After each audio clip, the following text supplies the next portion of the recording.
est-ce qu'il t'est déjà venu à l'idée de partir en vacances à vélo? Parce que nous, oui, et c'est pas de tout repos. Depuis que la vie m'a donné une seconde chance, j'en profite pour me challenger, et vu qu'on est en été, autant lier l'utile à l'agréable. Avec mon oncle, on débute alors le jour 5 de ce périple, au programme plus de 100 bornes pour tenter de rejoindre la dune du Pilat ce soir. On n'y est pas encore arrivé. Sur notre route, on a fait la rencontre de Fabien, c'est assez fou puisque si on s'était pas trompé, on l'aurait sans doute jamais croisé. Il combat une maladie dégénérative depuis plus de 20 ans, et lui partait de Strasbourg pour, comme nous, rejoindre Biarritz. On a donc partagé quelques kilomètres avec lui, c'était vraiment cool. Le sable mouvant, c'est pour fêter les 50 bornes, voilà.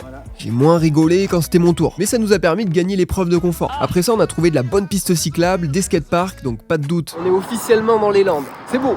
Bon, l'itinéraire n'était pas toujours praticable avec le sable, mais bon, le plus important c'est que... Dans 10 km on arrive, camping des flots bleus s'il vous plaît. Allez, Gainsman! Ça y est, on l'aperçoit enfin, au milieu de cette nature qui renaît de ses cendres, la fameuse dune du Pilat. Niveau emplacement, on pouvait pas faire plus près là. Un joli coin d'ombre et une bonne pizza pour fêter ça. On n'attend pas Patrick? De quoi nous donner un peu d'énergie pour grimper la dune et admirer ce magnifique coucher de soleil. Parfois, je me demande si le Léo de 2020 y aurait cru, si on lui avait dit qu'un jour, vivre une telle journée serait possible.